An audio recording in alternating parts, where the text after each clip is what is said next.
podcast number 34 with Mr. Brad Hudson, one and only legendary coach. He's here. We're going to talk about marathon training. Let's do this. All right. We're live, Brad. Thanks for being on the show again. Thank you. Thanks for having me. Appreciate it. Great to see you again, Hugo. You too. Likewise. Chaskus, love your podcast and what you're doing. Thank you. So good to have you back. Did I pronounce it right?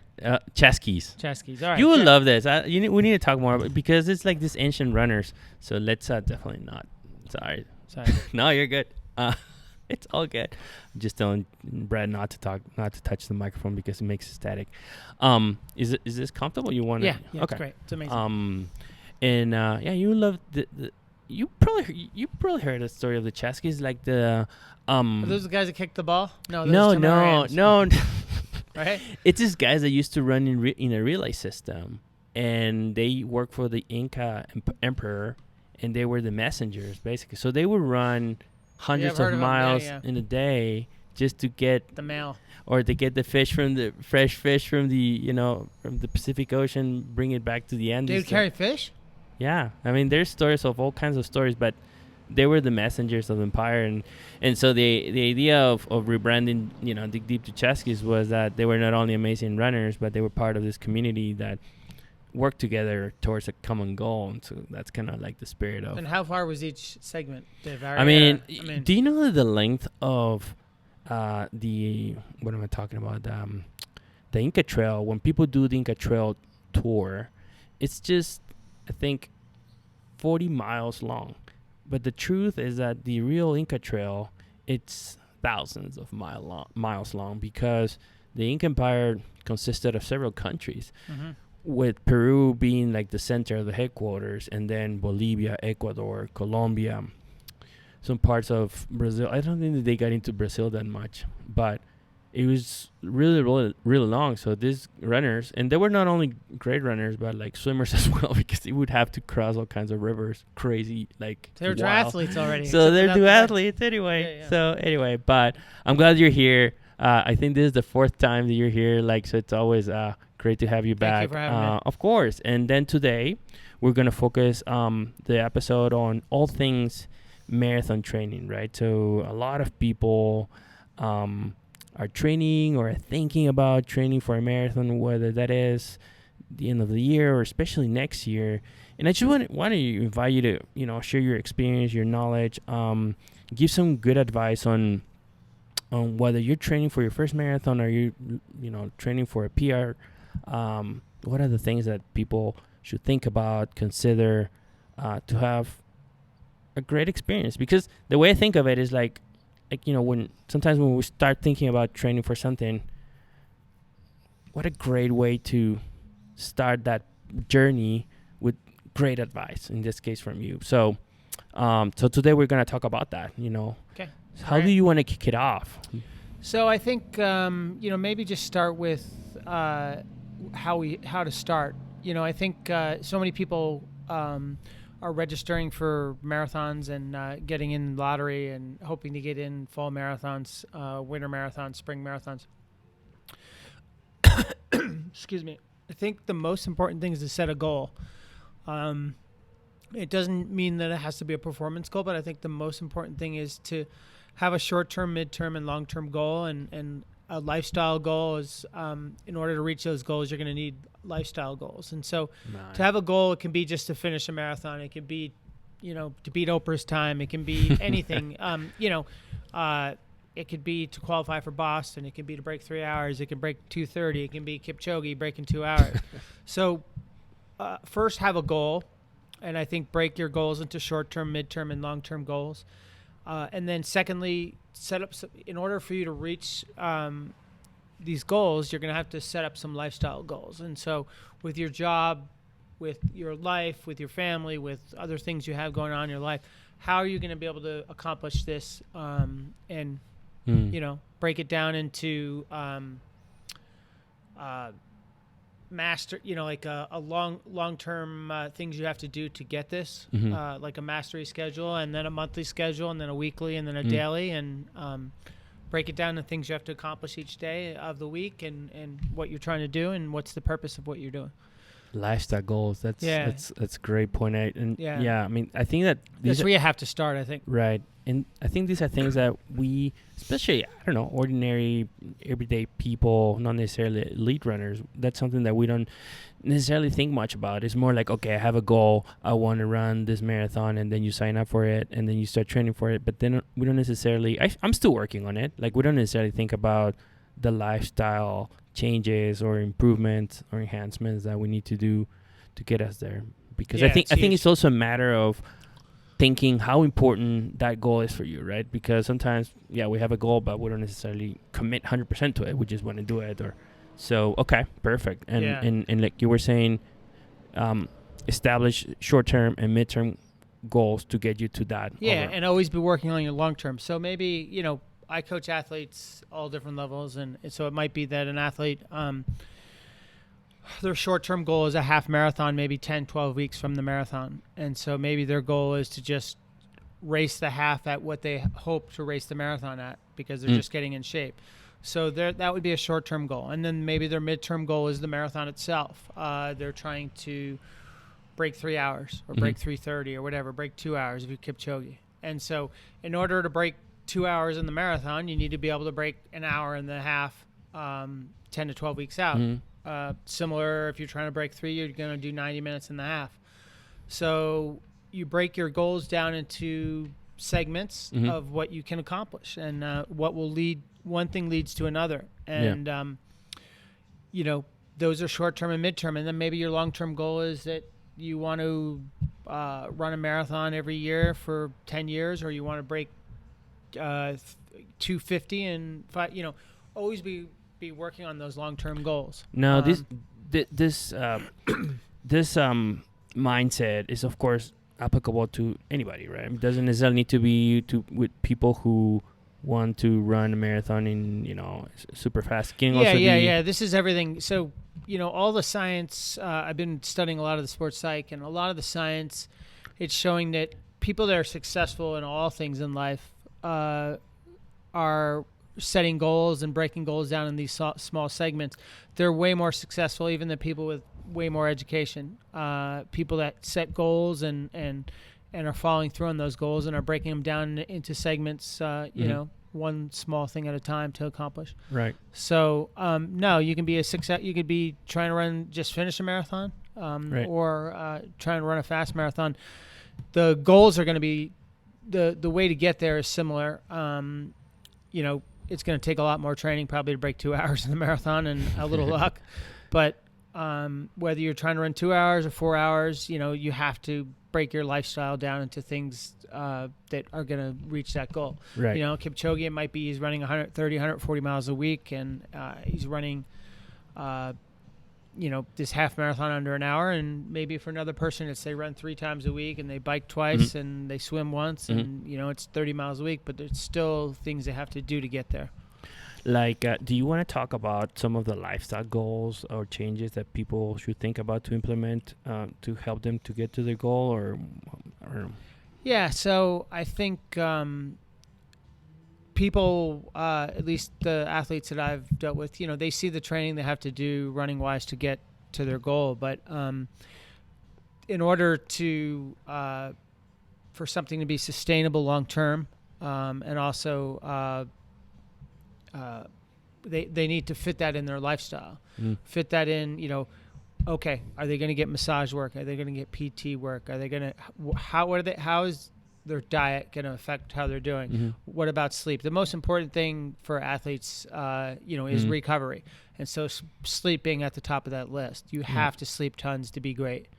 Athlete, to get the most out of yourself. Yeah, and even for the normal, ordinary runner, I mean, even if you set a goal, you need to start making some changes like nutrition and sleep more. You're right. I mean, that's something. And a lot of these people, maybe they even need to sleep more because they're lawyers and accountants. Correct. And, they have a full day of work before they even start to think about their training goals. They train after work or before work, and so sleep is at the top of the list of those things. And of course, the training comes first. You have to train to reach those goals, but there are things that you're going to need to do to stay healthy and to stay sane and to make this a long-term situation.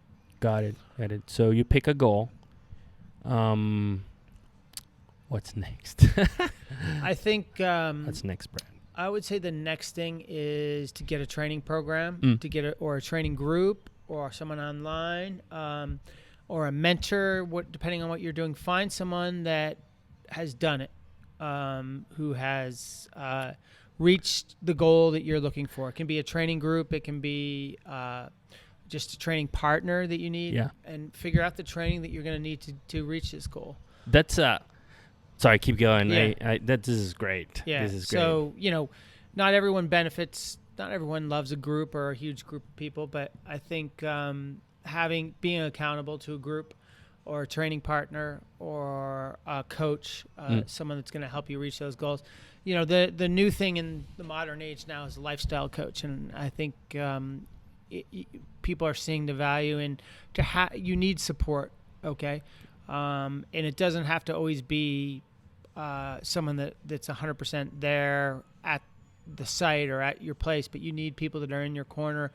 They're going to help you reach your goals. And that can be a coach, that can be a training group. And so I'd recommend you get a training group. We're in this store, Run Far. Go far. Go far, sorry. Run Far, Go Far. First, I would get shoes because you're going to need those things. Oh, that's... Equipment. No, and that's a good point because... goals, equipment, and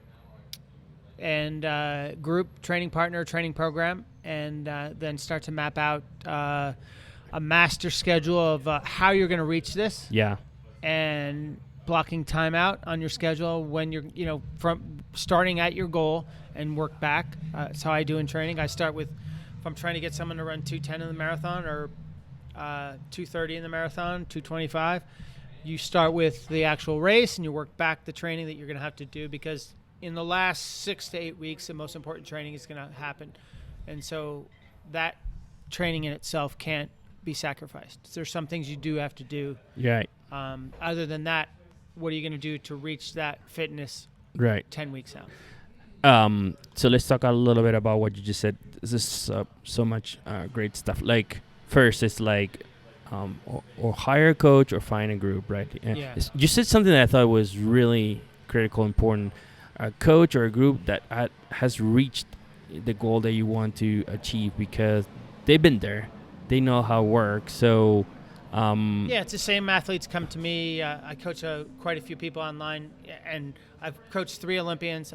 That's sort of my niche, I think, is coaching high-level marathoners or 10K half marathoners. Find someone that's reached your goals. It doesn't mean you have to have Kipchoge coach you or Kipchoge's coach, Patrick Sang coach you, because the training's going to be different. But find someone that's coached a group at 4 hours or Olympic trials qualifier or who just finished a marathon. Or that are training for a specific... That's how I started running, actually, in Peru. I joined a group that the main goal was to run the New York City Marathon. And that was actually my very first marathon, because it's like, I want to do this. I don't know how to do it, but I'm just going to join this group. And I didn't really have a coach specifically. It was a group of people that, we met every day for 6 days a week.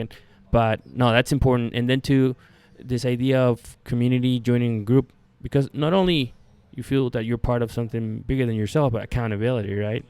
So that's important. And then another thing that you mentioned, it's critical, and sometimes we don't really pay attention to, is finding the right shoes.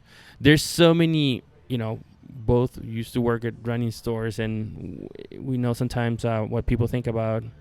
Equipment's important. Yeah, and not just, that you need to go to a running store to get fitted, because we're all different. So the fact that your friend or your boyfriend or your husband's telling you should buy this brand because it works well for me doesn't mean anything, or, we're all different. Some of us need more cushioning. Anyway, so go to a running store, get fitted, and change your shoes. Yeah, change the shoes. When they're worn. biggest problem. And then, of course, okay, so you pick a goal, you join a group or start training with a coach and start working towards that specific goal. What else do you think? So I think, with the training schedule comes the support work that you're going to need to do to stay healthy for your goal. And so that may be seeing a PT maybe every 2 weeks, getting some maybe massage work, getting a blood test, if you're fatigued, look at things that support that goal and the lifestyle that gets you there. Now, let me ask you something about that. That's super important for people who maybe don't necessarily have the time or means to go to PT or get a massage or so a couple of questions. One is like any kind of massage type of work that they can do by themselves. Like, can they go to store and buy some, there's so many toys these days. Yeah. So I can talk a little bit about recovery. I'll break it down a little bit. Got it. So first at the top, so things that are going to help you stay healthy and help you perform like the athlete that you can perform like. So first I would say sleep is probably more important than all other things combined. So important. Then I would say nutrition, and not just nutrition, diet overall, but I mean a healthy diet, obviously the amount of carbs you need, protein, but also the timing of those things, and also the support stuff for your running. So it might be Martin. I think Martin's a great drink. And so Martin's just a drink that has a little more carbs. It has two different types, 320 and 160. Yeah, I think so. Yeah. So is that a brand hydration product that focuses on carbs? Is that right? Yeah. There's SOS. There's Martin. There's a Gatorade. There's a lot of different drinks. Yeah. So Martin just has a little more carbs. So I think start to practice using a drink like you do in your race. And so that's nutrition is just one part. Like how you eat overall. Plan your diet. With your lifestyle, you're going to have to eat. After long training, you're going to want to eat right away to recover. So nutrition is one thing. So sleep, nutrition, equipment, the right shoes, changing your shoes out. You're going to need, and I do think you're going to need to maybe get a blood test as anyone does as an elite athlete. Maybe get a blood test at your start of your training and see how you're feeling, and even match a blood test with your performance as you get ready to compete. It wouldn't hurt to do some testing, some VO2 testing, if money's not an option, I'd say those things are things that are going to help. But the same thing is I do think, getting PT work, getting checked, your alignment checked, getting, making sure your core is strong, getting a recipe for some of the ancillary work, your back and your hips. And, obviously on your body, they're finding more and more how important, your joints are and your different things are. So obviously your ankle needs to be manipulated. Your ankle has to be able to move and be mobile. But then your knee, you're going to want kind of stable. Your hips you're going to want mobile. Your thoracic, your lumbar, you're going to want stable, and your thoracic, you're going to want a little more flexible. Wow. So they're finding that how important that is, your whole body to being healthy and being able to recover. Right. And so obviously, for people that are just trying to reach their goal and live their life and work and they don't have to see a PT all the time, but I think by having some of that maintenance and having a recipe for some of those things is super important. Yeah. You take your car in, change your oil. True. You take care of your body. It's going to work better. Yeah, that's true. Like the other day I went on a run. It was a long run, 13 miles. Got back home and I never do any stretching or I don't use any of the rollers or anything like that, and I could feel my legs, they were a little tight, and I was like, I'm just gonna do it. I don't do it, or I don't focus on eating or drinking, I don't know, whatever I should be drinking to kind of recover. I kind of bonked on my run because I only brought salt tablet, you know what I'm saying, like things like that. I know if I pay more, planning in the details of things, for sure. Right. And that's manipulating your body, doing things to loosen your body, loosen the hot points, super important. If you want to stay healthy.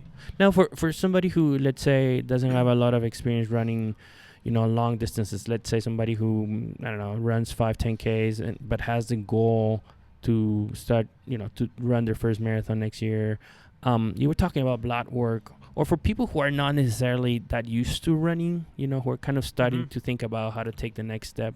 Would you recommend them to do some kind of, I don't know, if blood work or, go to a physician before they start getting more serious? Before most people recommend before you do anything strenuous or lifestyle is to get a blood test or get a physical, make sure you're healthy going into this. And got it.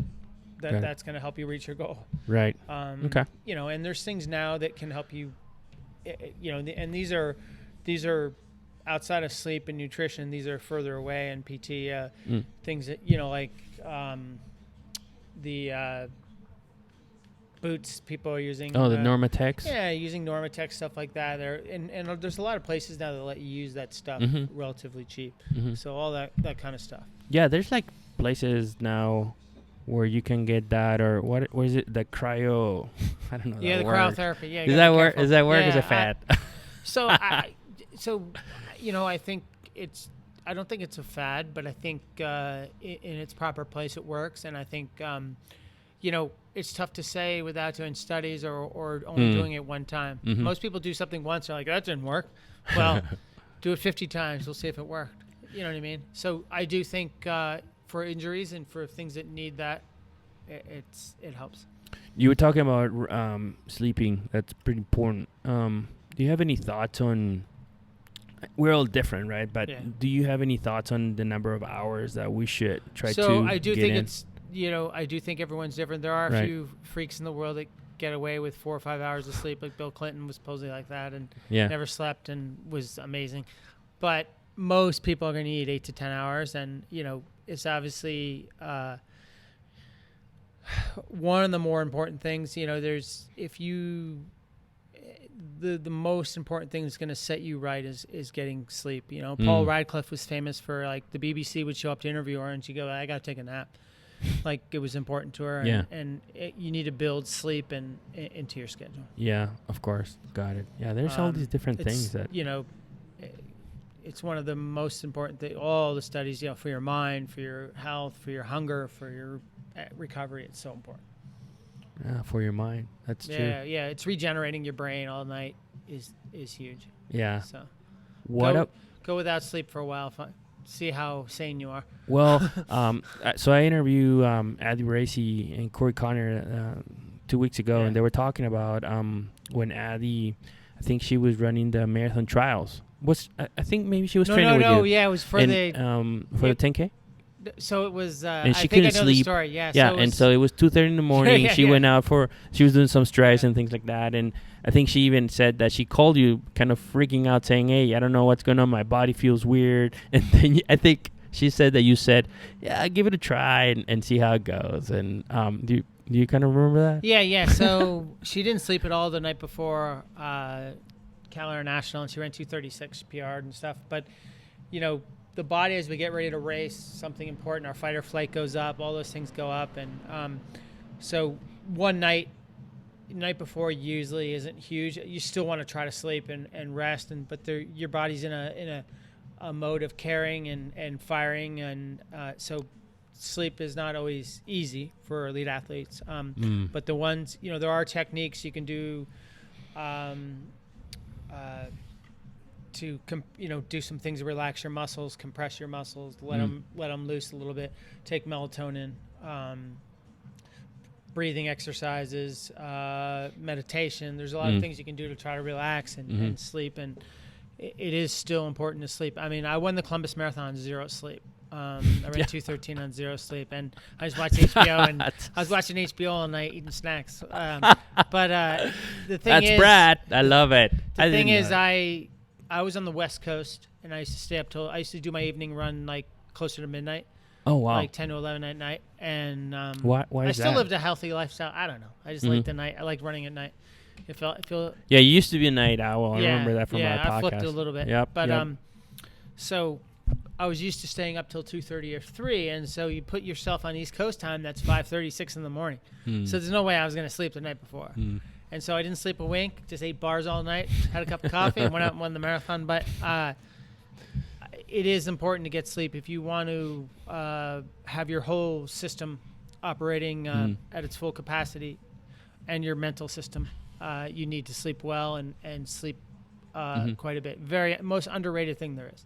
People think, I don't need to sleep. And sometimes when you're 21, 22, you get away without sleeping, and right. So important. What about, I know this is a very, But I told Addy just to get on with it. Yeah. Addy's tough as nails. I knew Addy. Yeah, and talk about, so this was, for people who are not aware, this was basically Addy Bracy, she qualified for the Olympic trials, for the Marathon Olympic trials by running 2 hours and 35 minutes, I think. Right? And 2:35, 2:36. I forget what she ran. I think, So she National. She did amazingly. Yeah, and she did on zero sleep. She went out. It's funny because she called me, but she went out in the middle of the night at like 2:30 and like was doing strides. She was losing her mind a little bit. Yeah. She was really warrior. She was, she was when really you don't sleep, it drives out. you crazy, especially when someone's sleeping well next to you. Yeah, of course. She was in a room with Kara, and Kara was sleeping like a baby. Got it. Yeah. So, but she went out and did it, and you'd be surprised what you can do on no sleep on one night, but it is important. Even they're saying one night, you're not as tough mentally. You give up easier. Your even your temperature is messed. Like there's so many things that go with sleep. I know this is a very generic topic, but do you have any thoughts on nutrition? Again, thinking about starting first marathon or a really good performance. Any thoughts? Yeah. So nutrition changes every day. Okay, I read a lot of the studies on nutrition every single day of my life, and every day there's something different. They're coming from a different angle. It's going to be different per individual. People on the paleo diet, people are on, it used to be the 40-30-30 diet or whatever. There's so many diets. Find out what works for you. Mm-hmm. But I will say there is a good general rule. Eat unprocessed foods. So eat healthy foods that are alive. It can be protein. It can be eat things that are in its natural state as possible. Mm-hmm. Eat a lot of plants as much as you can stand. Okay, and keep that in your diet, and I think you're going to be set. Be hydrated. Eat plants. Eat fruits and berries. Get your carbs from fruits and berries. And I'm not saying be on a low carb diet, but definitely eat things as in the natural setting as you can. So unprocessed stuff. Mm-hmm. With that said, there's a lot of different diets, high protein diets, all that stuff. The Kenyans eat ugali 3 times a day with a little bit of other stuff next to it. What's that? Ugali is just cornmeal. Mm-hmm. Okay, so it's they're eating carbs 3 times a day, quite a bit of high carbs, and they're amazing endurance athletes. Are they mostly vegetarian, vegan, or? As far as I know, is they're not just vegetarian. If they can have meat, they'll eat meat, chicken, beef, all that stuff. But not all of them have it all the time. So ugali, even it's interesting. Even for the very wealthy Kenyans, ugali is a staple of their diet. So there's other things with it, stew and stuff like that. But I think every region has its own cuisine, its own. Eat what works for you. Find out what works for you in training. Find out by trial and error what works for you. There are so many crazy diets, and I think if you look at behind most of them, money is behind a lot of them. Products they're trying to sell, the Atkins, all that stuff, and there's nothing wrong with that kind of stuff, but most of the time there's a motive behind it. Eat naturally, eat things that are alive, be hydrated, find out what works for you, eat as healthy as unprocessed as you can. I think you're going to be okay. Yeah. As far as there's race day nutrition, all that stuff, I think there's things you have to practice in training. And I think, practice eating stuff that's going to burn well, like oatmeal and things that are easy to digest. So sometimes you have to sacrifice maybe what's perfect food for one person and not perfect for the other, for what's going to digest and be palatable for you. But practice that in training. Get up 3 or 4 hours before you train and eat, simulate in your specific endurance sessions or your hard marathon sessions. Simulate what you want to do in the race. Eat things that you can get. If you're going to go to the London Marathon or you're going to go to the Bangkok Marathon, know that you're going to be able to use the things that you have and find out what the race is drinking has on the course for you. Not everyone can put bottles out like Kipchoge and have his Martin, so you're going to have to drink what the race has. Plan ahead. Think of the details, the small little details of how you're going to accomplish your goals. Yeah, you're right. I mean, hydration, nutrition, especially, I think about, again, my long run last weekend, that I knew that I was, supposed to bring liquids with carbs and calories, and I ended up just bringing noon.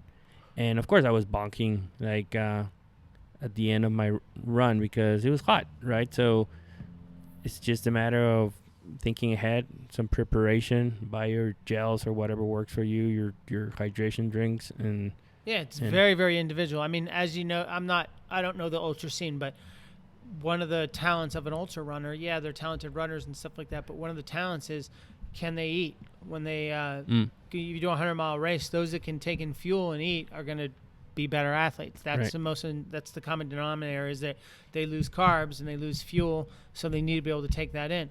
Same, they're finding too, even for the marathon, that Kipchoge uses that product Martin, which is 320, which is double.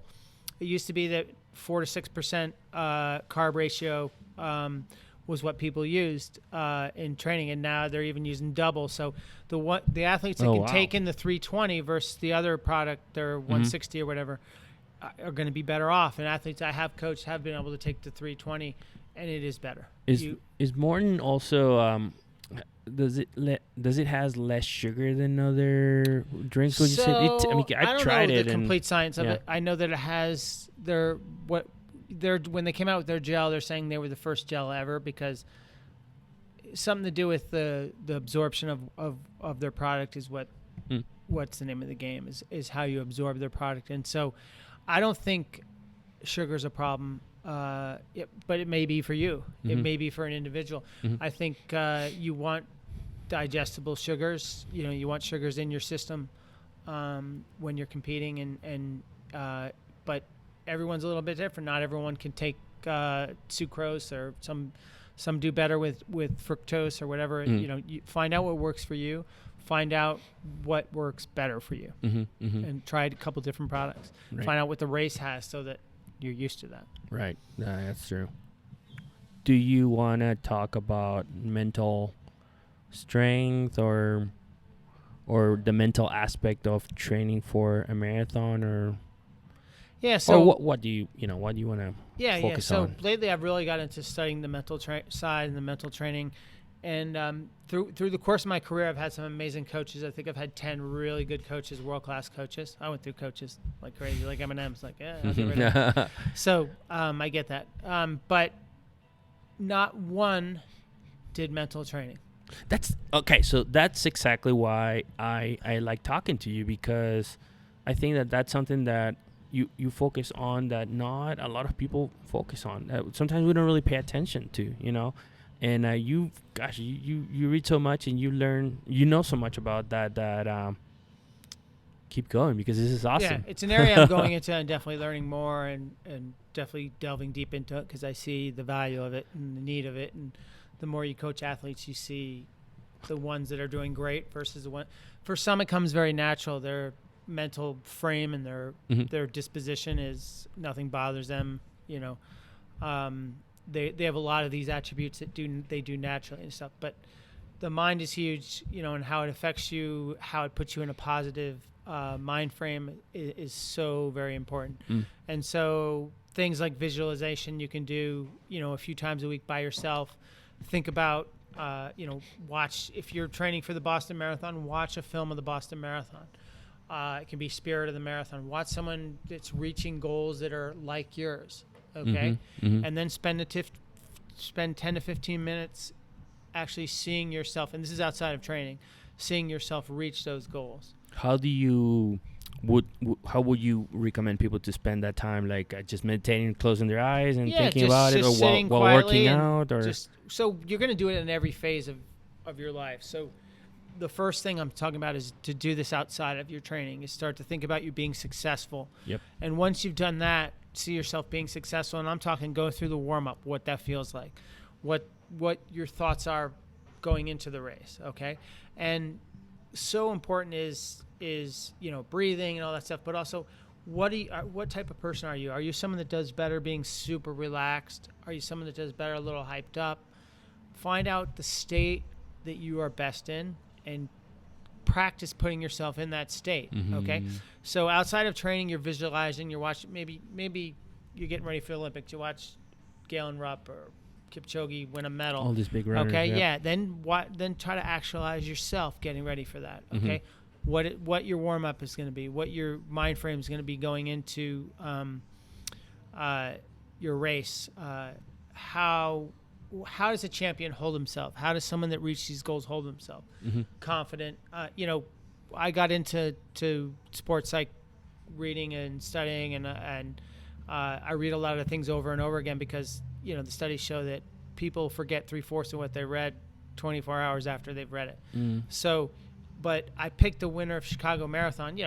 He was among the people that was going to win the race, but based on just watching him before the race, he was very confident. He was very relaxed. Mo Farah. So I watched him win Chicago Marathon when I was there, and I had an athlete competing. And, not that everyone else did poorly, but you could see even the people, how they held themselves, how, who was nervous, who was uptight. It doesn't mean you're nervous, you're always going to do badly, but it definitely can affect you. To be relaxed and be confident, body language is huge, how you hold yourself. So that's one way of practicing the mental state is outside of training, okay? In training, practicing on things, knowing the difference between pain and discomfort, okay? Pain is maybe something that's detrimental. Maybe, your leg hurts and it's going in a different direction. That's a reason to stop. But discomfort, the whole sport's about being uncomfortable. And know the difference between your tiredness when you're really wrecked and when you're just need to get your mind through things. Practice the mental state in training. What you practice in training will work in racing as well. If you overcome things, overcome challenges, and in that mental training, eventually you'll start to bring things in like you miss a water bottle. It's raining. You have a blister at 25K. Things, these are all type of things that are going to happen to you, and how you're going to get through it, how you're going to be resilient enough to break through those things. So you're going to do it outside of training. You're going to do it in training.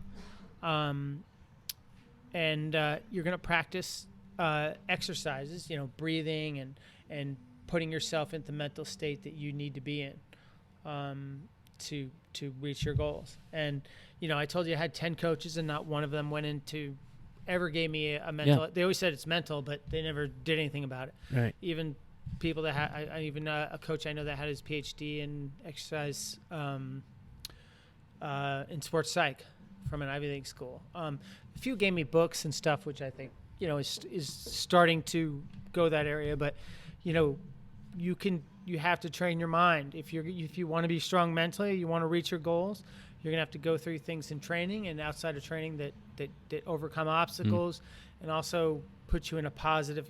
Positive people are better athletes. Okay, people that can overcome. People that miss a shot in basketball and it really affects them, versus Michael Jordan misses a shot, shoots again. You can't be afraid. You have and you have to go into things with the mind frame that you have nothing to lose. There's a couple different mind frames. You might be, that get in the way and help you compete well. And, one is that something, it could be we're at the national championships and we're getting ready for the last lap of the 5K. The guy is poised to win the race. He's thinking about winning the race. He's thinking about the trophy. He's thinking about the bonus money he's getting. He's thinking about how it's going to change his life. That's a mistake. Okay.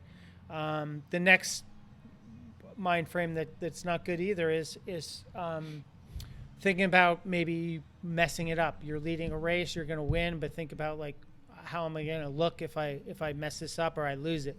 They're thinking about what they're going to lose or how they're going to look. And the right mind frame is to just be in the moment. Take each moment as itself, execute what you have to do, and you can't be thinking too far ahead, and you also can't be thinking negatively. So stay in the moment. Yeah, always stay in the moment. Do what you got to do in that moment. At 25K, if you're trying to break the world record in the marathon, it's to run 2:56 for that kilometer. Worry about that. Yeah, small segment. Right. I just thought about when we first talked, when we had I think our first podcast conversation, one of your mantras was, "Do you want cream with your coffee?" Yeah, that was my mental training at the time. So it was like, "Do you want cream with your?" What does that mean? For those that don't know, is that so I lived in Eugene, Oregon, and there was a lot of coffee shops before they sprung out. The rest of the world decided to get coffee shops. There was no Starbucks in New York at the time, zero. So my mental training was I would tell myself after 30K of the marathon, do you want room for cream? Because I was trying to remind myself, if I didn't pull this off and make some money, I'd be working in the coffee shop. Damn. So I was like, you want room for cream? I'd keep saying that mantra over and over again. You know, a good short mantra is good. That's whatever works for you. You know what I mean? Yeah. But yeah, you're right. Staying present is so powerful because we get so distracted, whether we get cocky or whether we think that we're not gonna be successful. So yeah, it's super important too, I think, to go in with the mind frame that you have nothing to lose. That people go into things like, oh, I don't want to mess up, okay, or you need to be free enough to compete well and have nothing to lose, because at the end of the day, you don't have much to lose. Okay. No, not a lot of people care how you do, to be honest. For most situations, there's only a couple people that actually really care how you do. Your coach, maybe your significant other, but you need to go in with the mind frame that be free enough to be a little reckless. A little reckless, I like that. Yeah, not stupid. Yeah, right. But a little reckless and a little free and in the moment of what you're doing. Right. Not be thinking of, oh, I don't want to mess this up, or I don't want to lose to that person. Be like, I'm going to compete. It's going to come. It's going to come naturally. Visualization. I really liked what you said about differentiating between pain and discomfort. Is that what you said? Yeah. Yeah, So, I mean, great stuff. So there's so much. 'Cause sometimes we don't think about that. Yeah, too much. And even I'm guilty of this as a coach to let your athletes, you want to give them leeway and how they're feeling and all that stuff. But at the end of the day, if I went by how I was feeling all the time, I wouldn't do anything. Like exercising. So you need to know the difference between what's getting you towards that goal and what's hurting. If you're injured or you're feeling pain in a different way or you're fatigued, how are you going to get through that? Overcome your feelings, put yourself in a positive situation. And for the most part, you need to follow through on the workout of what you're doing. Unless you're hurt or really extra fatigued. I think it's more important that you overcome the mental aspect of that training session. Yeah, that's true. Yeah, a lot of really good stuff today. Anything else you want to mention before we talk about this project that we're working on?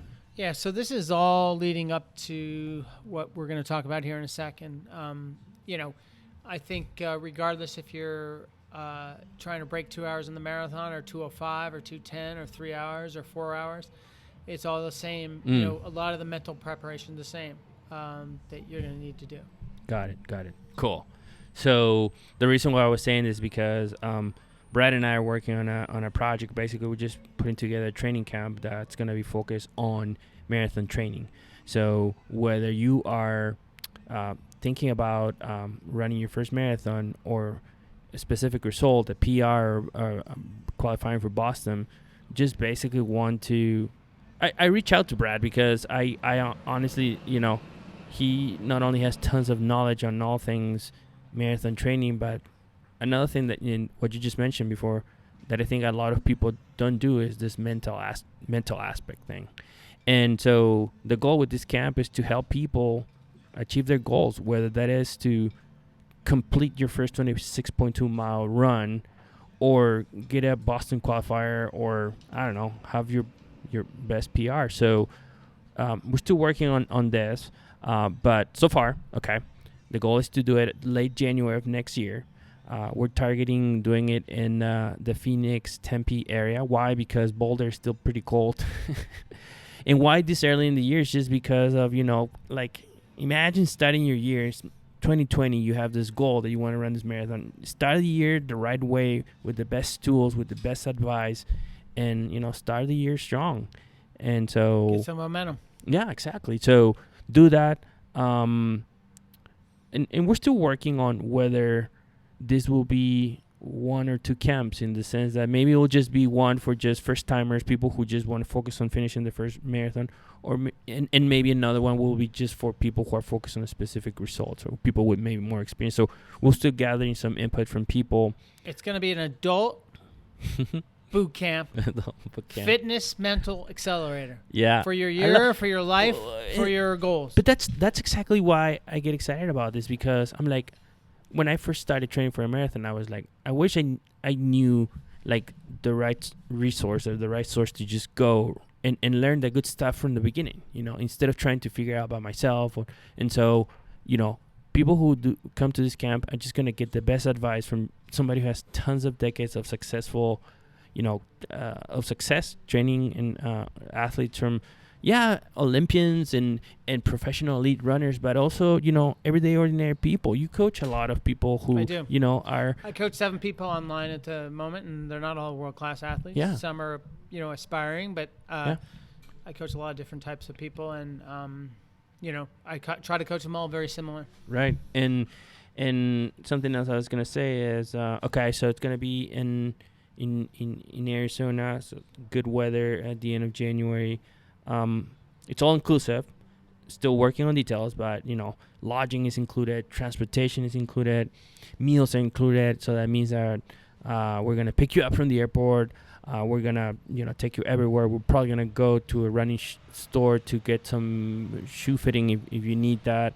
But we're gonna work on all kinds of things related with training, running form. What else, Brad? Nutrition, mindset. Yeah. So first thing is we're going to get your goals down. That's awesome. And we're going to accelerate the things you need to do. Get proper running shoes. Get your nutrition in order. Work back from the goal race on some of your training, some of the things you need to do.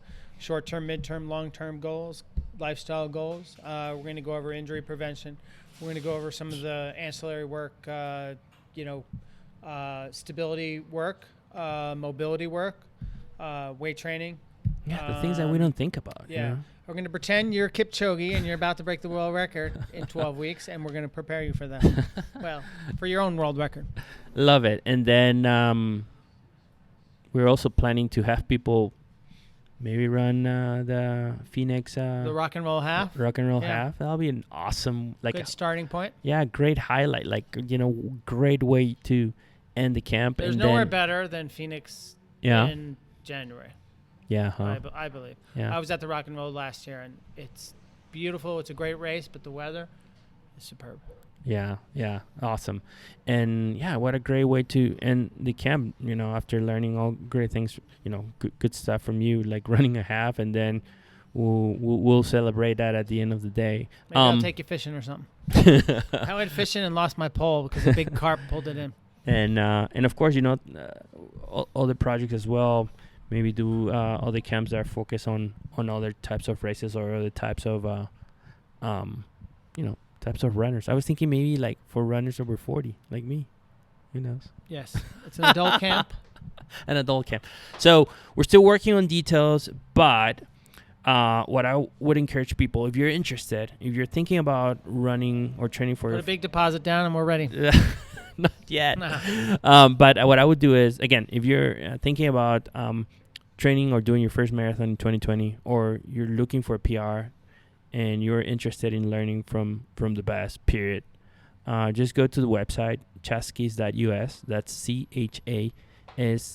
CHASKIS.us. Look for the retreats section, and there's a little, section there. Just click there and subscribe to, just put your email there, type your email, and we'll follow up with you once we have more information. Give us any feedback you want on what you expect and what you want. You know, remember, what this camp is about is Chaskis. The whole dig deep for Chaskis is you can't do it alone. You need help. Right. And it's good to have a support crew. And this is, we hope this is kind of like a pit crew and a pit stop along your way to your goals.